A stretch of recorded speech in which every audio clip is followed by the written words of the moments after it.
Bonjour. Aujourd'hui je vais vous parler d'un thème un peu particulier, c'est celui des pierres et des cristaux. Alors je vous en parle aujourd'hui parce que je voulais aborder la dimension éthique de la provenance et de la fabrication des fameuses pierres et cristaux, qui ont de plus en plus de succès. On trouve beaucoup de livres, beaucoup de boutiques, beaucoup de sites internet qui en revendent. Les pierres sont beaucoup utilisées dans les thérapies alternatives ou par des personnes qui s'intéressent aux médecines douces et à d'autres façons de soulager certains maux du quotidien, ou tout simplement elles apportent un réconfort et sont utilisées aussi dans certains rituels de sorcières. Et donc je voulais en parler parce que moi aussi j'en ai, je les trouve trop belles, je les adore. Et en même temps, je me pose de plus en plus de questions sur la provenance, la manière dont c'est fabriqué, la manière dont c'est extrait, les conditions de travail dans lesquelles aussi elles sont produites.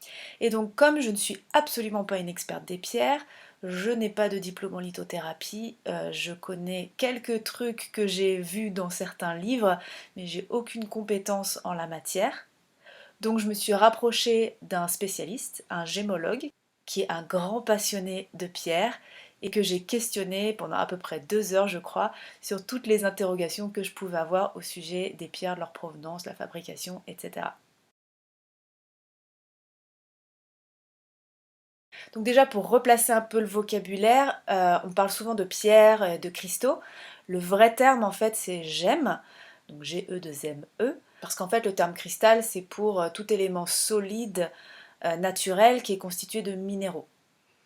Okay, et donc les gemmes en font partie, et parmi les gemmes on trouve différents types de pierres. On a les pierres précieuses, type rubis, saphir, diamant. On a les pierres fines, les pierres ornementales et les pierres organiques. Donc là, on va retrouver l'améthyste, le quartz rose, la jaspe, la malachite, l'obsidienne, le jade, etc. Donc ces pierres sont des ressources fossiles, c'est-à-dire qu'elles proviennent de la Terre. Comment ça marche en fait, ces pierres, ces cristaux, ces gemmes, pourquoi on les utilise?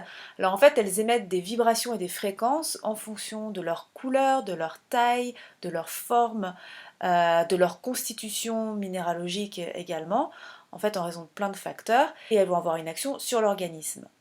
Donc la gémologie, c'est l'étude des gemmes, et la lithothérapie, c'est la thérapie associée aux pierres. Donc elles sont utilisées pour leur qualité énergétique, pour apporter du bien-être, de l'apaisement, pour nous stimuler en fonction des différentes étapes de notre vie. Donc tout ça aux yeux de la science c'est qualifié de pseudo-science. Néanmoins, on ne peut pas nier le fait que tout ce qui constitue notre univers est fait d'énergie et de fréquences. La couleur, notamment la lumière, ce sont des ondes et des fréquences. Et donc de ce fait, ça a une incidence. Alors, qu'est-ce qui peut poser problème dans la fabrication des pierres? Déjà, il y a l'extraction. Comme je vous disais, c'est une ressource fossile, donc il faut l'extraire de la terre. Et comme toute ressource fossile, ça peut être plus ou moins intrusif ou violent en fonction des outils qu'on utilise, du pays dans lequel on se trouve et de la profondeur à laquelle les pierres se situent. Donc on peut utiliser des outils manuels, mécaniques, des machines, voire parfois même des explosifs.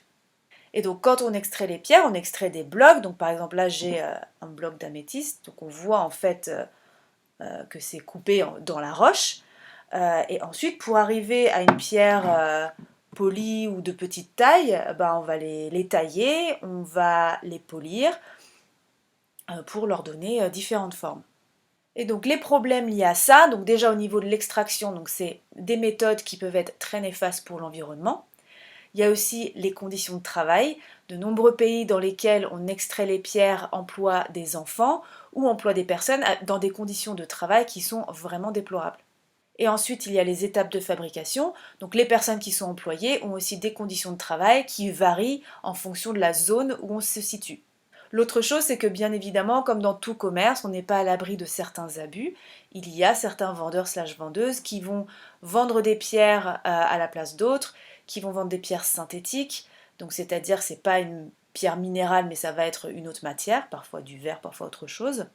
Mais aussi on peut tomber sur des pierres qui vont être teintées, pour avoir leur couleur, en fait ce ne sera pas leur couleur naturelle, mais ce sera une teinture. Donc il y a beaucoup de fausses pierres aussi qui circulent sur le marché. Et enfin, un dernier impact que je voulais quand même signaler, c'est que si on envisage d'utiliser des pierres dans un but thérapeutique ou dans un but d'apaisement, de bien-être, c'est quand même hyper important de faire attention à la fabrication, à la provenance, en tout cas au procédé en fait qui a mené la pierre jusqu'à nous. Parce qu'en fait, une pierre va garder son cycle de vie et de fabrication en mémoire. Donc si on utilise une pierre qui a été violentée, qui a été extraite de force avec des explosifs, forcément c'est pas génial si on veut faire un travail thérapeutique avec. Donc avec tout ça, qu'est-ce qu'on fait? Déjà la première chose, c'est de prêter attention à là où on va se procurer les pierres. Donc vraiment je conseille d'éviter de se procurer des pierres sur Amazon, dans des librairies ou dans des grandes surfaces type Cultura, etc. Où là c'est vraiment purement du commerce et les personnes qui vendent ces pierres n'y connaissent absolument rien. Évitez aussi certaines boutiques sur internet si vraiment vous avez peu d'informations sur les pierres, leur provenance. Et donc plutôt s'orienter vers des boutiques spécialisées, des boutiques de lithothérapie, des gémologues ou des boutiques sur internet qui ont une certaine transparence. Et ça implique également de se renseigner, c'est-à-dire d'établir un dialogue. Donc forcément, si on achète en 2 clics sur Internet, c'est difficile en fait d'établir ce dialogue. On va pas se mentir, la traçabilité des pierres n'est pas évidente, mais déjà en discutant, on pourra avoir une meilleure idée de si on a envie d'acheter cette pierre ou non. Et aussi, comme tout autre achat durable, c'est penser sobriété, minimalisme.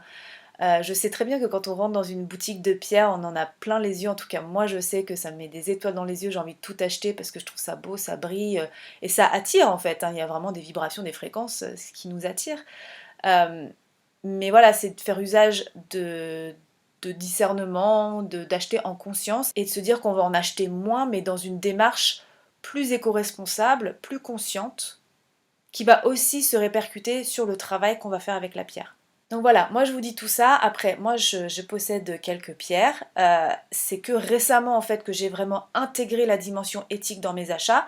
Avant je l'avais dans un coin de ma tête, mais soit j'osais pas demander, soit je trouvais ça compliqué parce que je savais que la traçabilité n'était pas évidente. Et comme je voulais quand même une pierre, et ben, je passais un peu outre. Et en fait, en faisant ce cheminement et en avançant, et notamment en réfléchissant au fait de qu'est-ce que je veux faire avec les pierres et l'importance d'aussi connaître d'où elle vient pour pouvoir travailler avec elle, bah, ça fait son bout de chemin et maintenant je fais hyper attention. Bon, déjà, j'ai jamais acheté de pierres sur Amazon ou dans des grandes surfaces parce que je trouve ça hyper impersonnel. Donc à chaque fois que je vais acheter des pierres, je vais au moins dans une boutique qui est spécialisée ou qui vend que ça. Après, ça n'empêche que je pose pas forcément toujours les questions. Par exemple, la plupart des pierres que j'ai, je les ai achetées parce qu'elles me plaisaient, parce que je voulais faire un travail avec elles, mais j'ai pas osé demander d'où elles venaient. Mais ça vient d'une boutique spécialisée dans les pierres. J'avais aussi trouvé une boutique à Paris qui était une boutique de gros vers Villiers, euh, qui est pas du tout bobo, qui ressemble à une caverne d'Ali Baba. Bon là, j'ai pas posé la question non plus d'où elle venait, et donc je sais que en tout cas ces pierres viennent de là, mais j'en sais pas plus que ça. Et donc c'est vraiment que récemment, pour les 2 dernières pierres que j'ai achetées, qui sont en fait des eudionie, donc je sais pas si vous connaissez, mais si ça vous intéresse, je pourrais approfondir le sujet dans une prochaine vidéo.